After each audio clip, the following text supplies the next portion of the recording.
I'm coming in loud and clear. Might hear me on the radio. Breaker, breaker, 1-9. Anybody got their ears on? Hey guys, it's Eric, owner of Farpoint Farms here in the mountains, North Carolina. Skip is rolling. Skip's rolling on 10 meters. Skip's rolling on 11 meter. And let me turn everything down here. Skip's not rolling on GMRS, but it hasn't really heard the repeaters on GMRS since the leaves came in, so perhaps I'm just not hitting that repeater anymore. Anyway, tonight we start a whole new series of videos that I'm going to be making, and I'm going to be talking about my top 3 radio picks for cars, my top 3 radio picks for beginners, my top 3 radio picks for base stations, which is tonight's video, and so on and so forth. These first 3 videos, which are going to be the new radios for cars, new radios for beginners, and new radios for base stations, these are all going to be new radios, okay? And then I'll go on and I'll talk about some of the classics in future videos and which ones I would personally recommend people own. But for tonight, let's get right into it. I'm going to start off with this one that's right here in front of me, the Uniden 980 SSB. All 3 of the radios I'm going to talk about tonight are sideband capable radios, and that really narrows the field of available new radios for people trying to get a base station. As you can see, this is a mobile radio, but 2 of the 3 radios I'm going to talk about are, because there's only very, very few dedicated sideband base stations or any base stations currently on the market for CB. Now you can get a lot of export radios and convert them, but that's not what we're talking about. These are going to be CB only. So the Uniden 980, it's been around for, I think it's going on 10 years. It may be 8 years at this point. I can't remember the exact entrance date.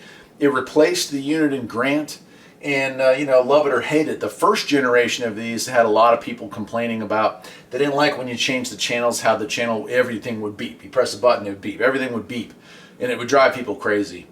This one here, being a second generation I picked up, was refurbished. It still came with a box and everything. Doesn't have that problem, no beeps, nothing like that, and it works really well. Some people will complain that these radios don't hold up well inside of a mobile install, inside of a car. I've never had this in a car, so I can't say for sure whether that's true or not, but I can say that hot or cold, I mean, it gets well below 0 here in the wintertime out in the garage. And of course in the summer when it's all closed up, if the sun's beating on it, it can get well into the high 90s in here. So it has functioned flawlessly for that. It comes with a 6-pin mic, but it also comes with this connector right here to allow you to use the more common Cobra 4-pin stuff. And I've got mine working right now off of this old realistic base mic antenna. It's an amplified mic, and it works great. This is, bang for the buck, the cheapest of the base stations you're going to find for a sideband. Right now, when I checked this morning, and of course this fluctuates, brand new price for this was $159.99. Now remember, if you're going to use a mobile for a base install, you're going to need to get a power supply. On Amazon, the cheapest power supply that I saw, and you're going to want something in the 5 amp range to run something like this nicely, you're going to want to get something that's like a Pyramid 5 amp. I think they were going for like 40 or 50 bucks. But you could save a bunch of money and get a used Radio Shack power supply on eBay and save a lot more money that way.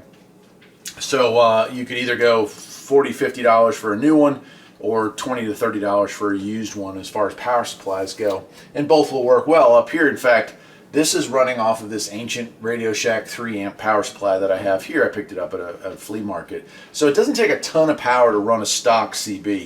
And that's something you should know. If you're going to get into like ham radio and stuff like this Lincoln requires a more powerful power supply because it puts out more wattage, right?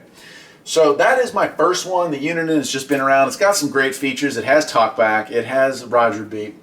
It has SWR calibration built into it. It has weather channels, which is kind of nice. And it has what I consider to be the most important feature of all, and that is the scan function. So I really like the fact that all modern radios should have scan function, because when we're looking for local contacts, a lot of times if the bands are dead, put it on scan, turn your squelch up, and just let it roll until you find somebody to join the conversation. So that's number 1. That's or number 3, depending on which way you want to count. And really, they're not in any particular order here. Now, number 2, I don't have one here, but I'm going to show a picture of it, and here it is right here. And it is the Galaxy 2547. It's also the only radio on this list, and here's a picture of it right here, that is actually a base station. So it's coming with the power supply built in, it's coming with the radio on there. And that's why it's in the number 2 position, because it does have the feature of just plug it into the wall, and you're ready to go. Now you still need an antenna and cabling and all that, but as far as radios go, it's the only true base station on the list, and really for CB that I'm aware of as far as new stuff goes, not export stuff, but as far as new stuff goes, it is the only base station on the market right now that I'm aware of. While I like it, I've never owned one of these, and while I like all the features and functions that it come with, it has a couple things that are missing that the 980 has that I kind of like more. It doesn't have a scan function, which I find to be, you know, kind of critical in the modern era. And it doesn't have weather functions, which not necessary, is still a nice thing to have.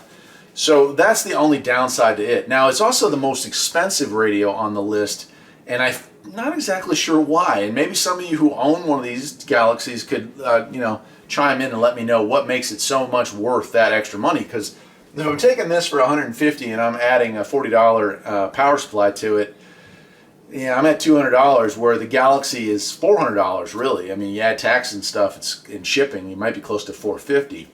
So that's what's going on there. But the Galaxy 2547 is a good real base station if you just want to have the big layout, you know, something like a classic base station would have.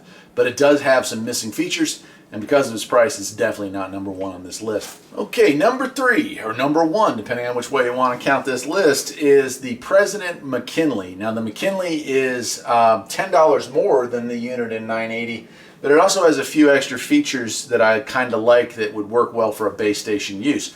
My McKinley, which I do own, is in a car, has been for about 2 years. A lot of the features and functions that the Uniden has, the McKinley has. It has talkback, it has scan functions, it has Roger beep, it has multicolored display, it has all the things you want. It has that 6-pin up-down cable with channel up and down. You can buy a converter like this to make it a 4-pin so you can use a base station microphone with it. It's just a good radio all around.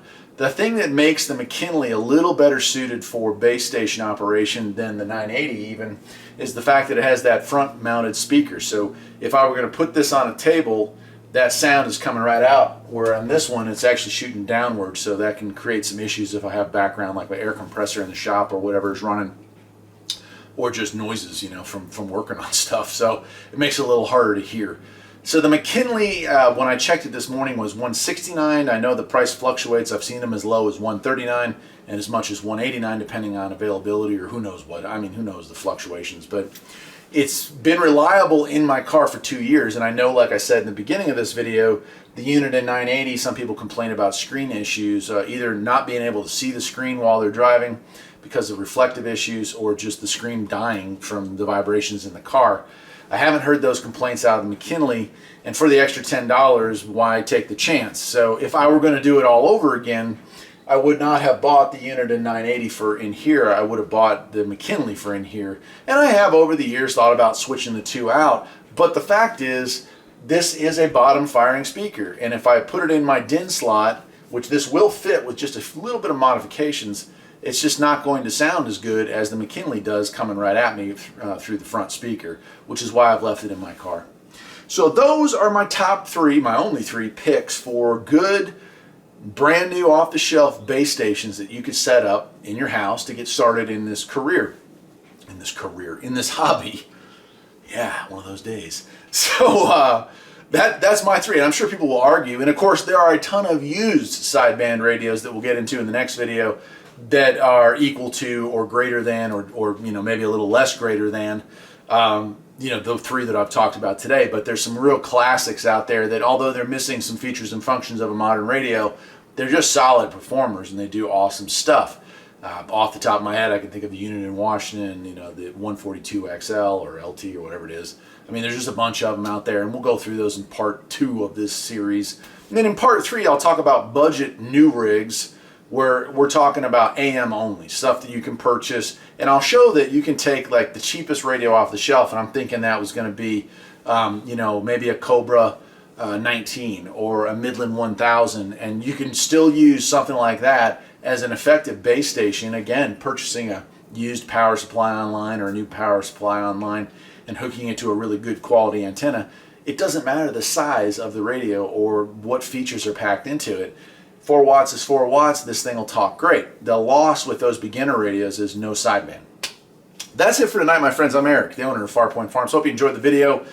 And I can't wait to hear the comments below because I'm sure a lot of you have your own personal opinions. But try to remember this video is about new radios. So if you have a new radio, not an export radio, but a new radio that's not on the list for AM and sideband operation, I want to know about it because maybe there's one that slipped under my radar. Till next time, my friends, take care.